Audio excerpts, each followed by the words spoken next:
Welcome friends to another r/maliciouscompliance video. Did you know it's good luck to hit the like and subscribe buttons down below? You might want to try it. That said, our first story of the day is by Lovebot AI. That technique won't work.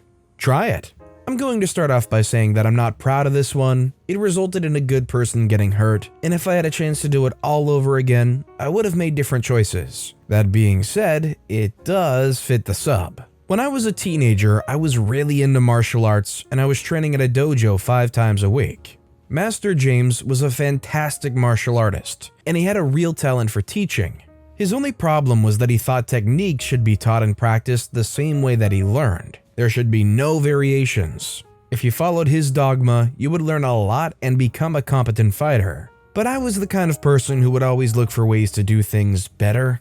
One day, I was teaching the newer students how to do a shoulder throw. You would grab hold of someone's arm, put your back to their chest, and throw them over your shoulder. I started by showing them exactly how I was taught. Then I told them, we won't be doing this in practice, but if you really want to hurt someone, you can rotate the arm inwards like this.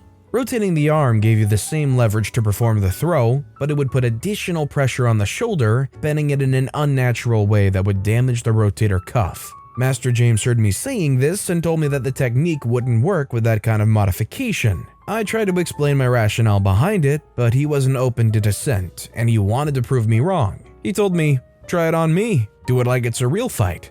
Here's the thing, I knew it would work. I knew it would hurt him. Even so, he asked for it, so I should do it, right? That's what I thought anyway. So with the whole class watching, I did the throw. I rotated the arm and I could feel him resisting at first. Then he must have felt what was happening, and the only thing he could do was go with it and try to minimize the damage. But it was too late. I threw him down onto the mats and felt a pop against my shoulder. Master James laid there for a few moments breathing heavily. Then he stood up without using his right arm and addressed the class. We are going to stick to the techniques that I taught you. His right arm was in a sling for the next month. Do you think that OP should only teach what's expected of them to teach, maybe respecting the art of martial arts? Or do you think that it's good that they throw in a few extra lessons for self-defense? Let me know what you think in the comments down below. Our next story is by Derby Tower 197207. The tiniest thing we offer, with literally every modification possible? You got it. So this just happened tonight. I've been employed by that lovely ding-dong Mexican restaurant for the better part of 21 years. In that time, I've seen a lot of stupidity, but tonight kinda took the cake.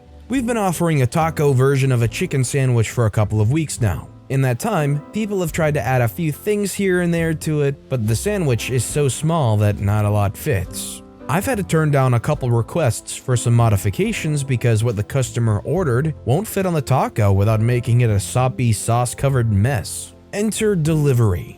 Corporate has the mindset of, if the customer wants it, then they can have it. Delivery is compliant with that directive, me, not so much. I'll make what the customer wants to the best of my ability, but if it can't fit or breaks while trying, I try to do the best I can and include a note as to why I couldn't do what the customer wanted. I worked a 21-hour day yesterday at 2 different stores and was not up to working today. However, I dutifully reported for my shift, just not in my normal chipper mood. From the moment I clocked in to right up until this happened, the day was somewhat uneventful. The normal pissy customers, the normal pissy employees, and a couple people who were in such a good mood that it almost seems unhealthy. At about 10:30, a delivery order comes in for 2 chicken sandwich tacos plus a few other things. Not too bad for a normal order. However, this order was anything but normal. The chicken sandwich tacos literally included every possible item that we dress tacos and burritos with. By this point, I'm tired, cranky, and in a mood, and I decided that I had had enough. Enter malicious compliance. I placed the 2 pieces of 3.5-inch flatbread into a bowl. I added each of the 3 sauces, plus extra of the one he asked for as well. Then the cheese, red sauce, chicken, steak, rice, beef, beans, black beans, lettuce, tomato, more cheese, more cheddar cheese, guac, and jalapenos on top of the now soaked flatbread. On top of this saucy, gelatinous mess, I laid one of the smallest pieces of chicken we had fried up on top of it. I then placed a lid on the bowl, sealed it up, bagged it up. This thing weighed at least 2 pounds versus the normal 5.3 ounces, placed the name on the bag and sent it on its way. Not 25 minutes later, we got a call from the customer asking us to refund her order because it was nothing like she expected. I told her that a refund was not possible because she received the food exactly as she had ordered it. She promptly hung up on me. I smiled from ear to ear, knowing that the customer probably threw them away because she wanted to be special. You are, honey, but not for the reason you think. So the 2 sandwiches with all the extra toppings and modifications were $30 a piece. OP said the original sandwich is $3.79. I was gonna say maybe this is some innocent soul that really wants a bunch of toppings, but you ordered a $4 sandwich with $26 worth of toppings and modifications? What were you expecting? This next story is by Emu External 6244, driving down an icy hill. I was a service tech who did scheduled calls to customers' homes. We generally had anywhere from 8 to 12 jobs a day as we were swamped. As one of the lead techs, I was also assigned jobs that most of the other techs had no training to fix. On this particular day, it began snowing/icing and the road conditions began worsening. No issue normally as long as I could just avoid a few streets in town that have steep hills. I have a job in a newer area, and when I get to the neighborhood, I notice the house is at the bottom of a pretty steep hill on a dead-end street. I park at the top and message my supervisor and tell them I would recommend we reschedule the job, as my truck would never make it back up the hill. He must have been having a bad day, but he goes off on me and demands I just do the job. The road conditions weren't that bad. I took a photo of the hill and sent it, but he still demanded I do the job. I would also note that my truck is vital to the work, and I could not have walked home due to the equipment in the truck that's required. Cue malicious compliance. I saved the message and sent it to my personal account. Getting to the customer's home was no issue, and I had them up and running in under 30 minutes. I followed my supervisor demands and did the job. Leaving was another issue. I could not get to the top of the hill with the truck. I quickly gave up once I determined it was hopeless. I say, I'm stuck at the bottom of a hill and unable to get my truck up. My other scheduled jobs will have to be reassigned and a tow truck called to get me out. Supervisor says, try harder. It's not hard to drive on icy conditions. I say, at this point, I feel it's unsafe to do so from this point on, as I feel it could damage the homeowner's property. See prior messages about the hill being too steep and my request to it rescheduled being denied. At this point, the supervisor calls me and I confirm I will not attempt to further climb the hill. He grumbles but knows me enough to not push me, so he tells me to hang on. I wait 45 minutes and he shows up in his work truck. Much smaller and lighter than mine, he doesn't even attempt to go down the hill but walks. He tries for a while to get my truck up himself, but then accidentally hits a mailbox. He gives up and calls a tow truck. With wintry conditions, I wait another 3 hours for a truck to arrive. When they do arrive, they also get stuck at the bottom of the hill, not even sure why they tried going down it. Now me and a tow truck are stuck at the bottom of the hill, and this time, the wait's even longer. They needed to bring in a specialty truck, which turns out does not have a long enough chain to reach us at the bottom of the hill. We wait even longer for a third tow truck to arrive.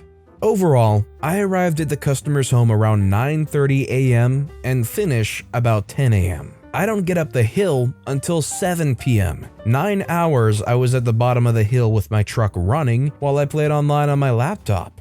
Instead of working in the wintry conditions outside, I was toasty in my cab. At least there's a silver lining to this. I would imagine most people would be relatively upset spending 9 hours sitting in a car all day, but OP sounds like they had a blast just fooling around on the internet. I guess it beats spending those 9 hours outside in the cold working on people's houses. This next story is by SulkSK1. That time I locked my mom's computer as a joke and got away with it. I once put a password on my mother's laptop screensaver. I made it the words "ha ha." When my mom tried to use her computer, I told her what I did. Annoyed, she asked me what the password was. I told her. She gave me the mom look and asked again. I told her again, but more obnoxiously. She took away my screen privileges for a week and asked again. Same answer. This went back and forth until I had lost all screen time for 3 months. Unconcerned, I rolled my eyes and offered to put the password in myself. Unamused, she let me. I said it one more time for good measure as I entered it. Ha ha. My mother is a saint and instantly deflated, realizing she'd been had. I wasn't punished. Now, OP can say they weren't punished all they want, but they had lost screen time for 3 months. I would say that's punishment enough. Our next story is by Lovebot AI. Enforce the rules? Sure. I have an employee who kicks butt and works hard. He's never failed to exceed the goals I set for him, and he's setting records for the amount of value he's bringing to the company. He has an incredible work ethic and almost never takes a break. I actually have to remind him a few times a week that he needs to clock off for lunch, and he begrudgingly does it. A few weeks ago, one of my bosses comes downstairs and saw him checking Twitter. He got laid into and had his job threatened, and then I got called upstairs for 20 minutes of being yelled at. I was told that I needed to crack the whip and make sure we were getting the amount of work that we were paying him for. I took this personally. This is my best worker, and if my boss had come to me first, I would have explained why I don't micromanage him. I went back down and pulled him aside for a quick meeting. I told him that if anyone came down while he was looking at social media, Reddit, etc., and asked him, "Is this work related?" his answer should be, "No, I'm on my 10-minute break." And then he needed to stop working for the next 9 minutes. Even if he wasn't on his phone, he should immediately take a 10 whenever my boss walked in. We are legally entitled to 2 10-minute breaks every shift, and the company allows us to take them whenever we want. So instead of him using his phone for 1 minute every couple of hours, he was taking 2 full paid breaks. My boss realized what was happening pretty quickly.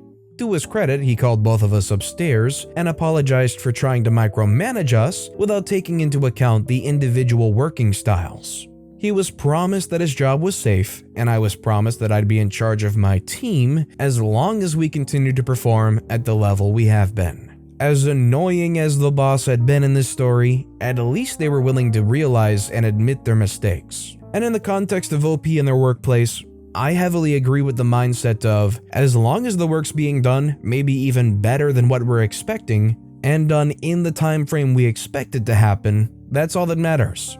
If you're looking at your phone once in a while, as long as the work gets done in a good amount of time, so be it. And our final story of the day is by Phantom Rogers. You think we're too close together? Okay then. So I'm a swimming teacher, and due to COVID, most of our school classes have been put on hold. When things were getting better, one of the schools which we used to teach told us they want to conduct their school swimming programs again throughout 4 days for 2 weeks. Only this time, they'll be holding it at a club since they were the only place which allowed them to book, as public pools still don't allow school program swimming. The pool is an 8-lane pool, and we book 4 lanes which we separated in the middle, so we can have 8 groups running at one time. Please note that each group consists of 1 swimming teacher and 4 students, and they're not allowed to intermingle as a safety measure. Yes, the students are side by side in the different lanes, but we try to work with what we have, and the school was the one who suggested it in order to have the swimming classes. There were members from the club who swim in the swimming pool, and after seeing us teach, complained to the club management that we were all too close together and there was no safety distance between groups. Cue malicious compliance. The club management talked to the school, telling us to either break the classes up to 20-minute classes so the groups will be smaller, or book the whole pool. So the teacher booked the whole pool. The next day when we came, we told the lifeguards to get the club members, who were the same ones who complained that there weren't safe enough distances between groups, out, as we booked the whole pool. We then ensure that all of our groups have at least 1 empty lane between each group, and we continue with our classes. Some of the members were unhappy and continued to swim in our lanes, which we book, swimming over the lane ropes which we set up in the middle, which split the pool in half. We got our lifeguard to get them out since we booked the whole pool as per management's suggestion, and when the members still didn't want to come out, called the club management to deal with them. Club management came down and had a chat with the members who were still in the pool and refused to get out, as they had paid good money to be in their club and we have every right to use your facilities. How dare you allow them to book the whole pool? Which the management and teachers replied in the tone of, "You were the one who complained that the students were not following any safe distance, so we booked the whole pool in order to ensure that our students are safe. Would you want us to continue to book the whole pool for the next few days?" The members gave up, and for the rest of the time we were there, we were back to our 4 lanes. In a way, I get it, the complaining, because they don't want to get sick, but they also want to use the pool they're paying for. That said, it's a communal pool. How perfectly disease-free can it possibly remain? If anybody had it and they swam around in the water for a while, chlorine helps, but is it 100% effective? You're taking a risk just by being there regardless, and you have no control over how much of the pool they sell anyways. But with that being said, that's all the time we have for today. So of all these stories I've read today, which is your favorite and why? Let me know in the comments down below. And if you haven't yet, if you could like and subscribe, that would mean a lot to me. Whatever you do, whether it's liking, subscribing, turning notifications on, all of it helps grow this channel, and I appreciate the heck out of it. So until next time, I'll see you all tomorrow with some more stories.